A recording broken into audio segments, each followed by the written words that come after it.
What's going on, Chemical Guys family? I hope you all are doing well, and thanks so much for tuning in. Today we're going over the topic of how to boost and maintain your ceramic coating using this beautiful black BMW 320i, which we've already treated with HydroSlick. And now we're going to go over the wash process to help boost it and also maintain it. So as I'd mentioned, this is the black BMW that we've treated with HydroSlick, which gives your car that super hydrophobic finish. And this is going to help water spots roll off the surface, preventing any kind of staining. It also makes it harder for dust and anything like fallout to cling to the surface. But if you guys want to know how to maintain it or else boost the waxes or the ceramic coatings that your car already has, we're going to be using some HydroSuds, because I know a lot of people ask us what's the best way to either wash a ceramic coat or what can you add on top of it to help boost the hydrophobic properties.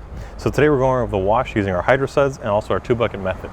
So not only does HydroSuds boost the existing hydrophobic properties of your vehicle, it also adds its own hydrophobic layer. So let's say you don't even have a ceramic coating on your vehicle, but you still want to give it some of that same hydrophobic properties, HydroSuds is the way to go.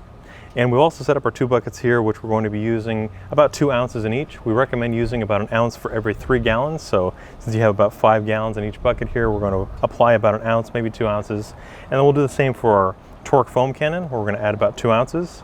And this is going to give us that thick layer of foam, which helps to, one, lift off the abrasive particles of dirt or fallout, while also lubricating the surface so we're not causing any kind of scratches or swirls, because it's black paint and that's going to show any kind of imperfection. So we want to take the precaution and also work carefully and safely lift off anything that's on the surface. And we're also going to be using linear motions to prevent any kind of swirling, because I've said it before and I'll say it again, but swirls are very noticeable and they're also very difficult to polish out because they cut into the paint at a different angle, or let's say a different depth that you would with a linear motion scratch. So if you do pick up something that scratches the surface, a linear motion is a lot easier to remove or repair as opposed to a swirl.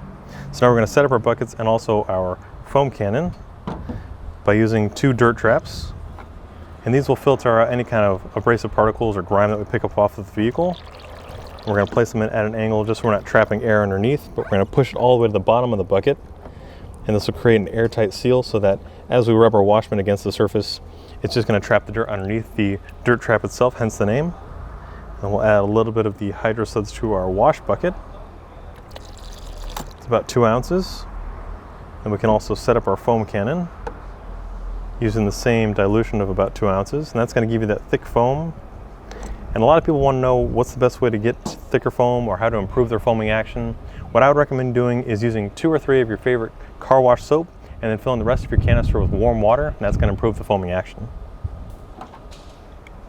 So reattach the top of the foam cannon. And with any detail, you want to start with the dirtiest area, which is the wheels, but we've already taken care of that off camera, so we can just focus on the body of the vehicle for today. But we're going to start by rinsing it down, working our way from the top to the bottom, and this is going to help knock down the heavier stuff, and then we can go into the foaming process.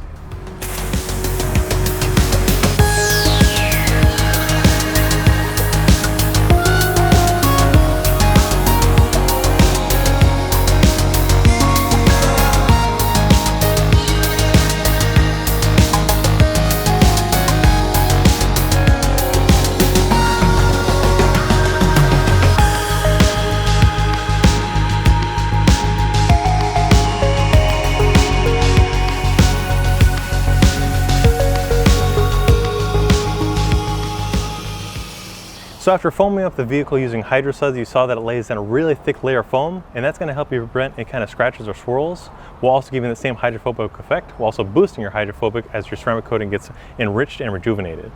So now we're going to move on to the wash process. And I let the soap dwell on the surface because I wanted to show you guys that you can also use that as a touchless wash, where you simply spray it on, let it sit, and then rinse it off. But for stubborn grime or bird droppings, you want to use a clean wash mitt such as the black chenille wash mitt. And we're going to grab some foam from our wash bucket. And then we'll start at the top of the vehicle and work our way down using linear motions, because again, this is going to prevent any kind of scratches or swirls from being installed in the vehicle. But also a pro tip is to remove any kind of jewelry such as your watches or rings, or what I do is if I'm wearing a belt, I'll turn the buckle off to the side so that if I do lean against the vehicle, I'm not going to cause any really deep scratches. We want to roll the wash mitt as you wipe. This way you're kind of creating a new edge. And then we'll periodically come back to our second bucket, which has the clean water, and just rub the wash mitt against the face of the dirt trap just so we can release the grime we're taking from the vehicle and force it underneath those cones. And then we'll take it outside of the bucket. This will further prevent any kind of dirt from coming back to the vehicle. Wring it out as best as we can. And then we'll go back to our soap bucket and continue washing. Just like peeling an onion or working your way down in layers, same motions. I've been asked a few times why I don't leave the windshield wipers up as I'm washing. Like a lot of people will lift the windshield wipers up and then leave them as you foam and rinse. The reason I don't is because on vehicles such as this one, you have to hit it at a certain angle so that it'll stay up. Or let's say that the force of the hose or your foam gun knocks it down, it'll slap against the windshield really hard, and that even has a potential to crack the windshield. So I just like to leave them down and then I'll work underneath it, just kind of working with the flow of the vehicle.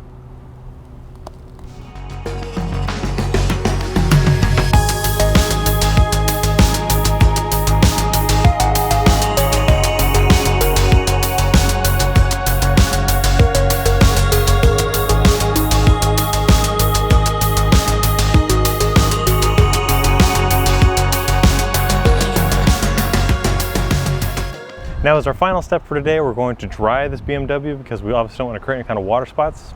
Even though the surface is super hydrophobic, there's always going to be some kind of water that sits on the surface. So we're going to take a fatty super dryer. This is one of our plush microfiber towels, and we're just going to start whisking away any of the water. Start here at the highest point again. And you can use the pat method, where you simply lay it on the vehicle and stretch out all the fibers of the microfiber towel and then pull it away, and it'll be nice and dry without having to make any motions which could cause a swirl or a scratch. Or you can obviously use the traditional method where you place it on the vehicle and then just wipe away any water spots or any kind of droplets for a perfectly streak-free and a perfectly dry vehicle. But you just want to keep in mind that you're working in linear motions. Continue that same practice all over the vehicle, just in case you do pick up anything that could potentially harm the finish, that you're not going to create a swirl. This way we can polish it out later, or it can be masked with a glaze or a sealant. And then we're just going to continue the same process around the rest of the vehicle, picking up all the water so we can have a perfectly clean finish. But in the meantime, you guys can check out these products on our website, chemicalguys.com, or to your local detail garage. If you appreciate today's video, be sure to give it a thumbs up, drop your comments down below for future videos, and we'll see you next time.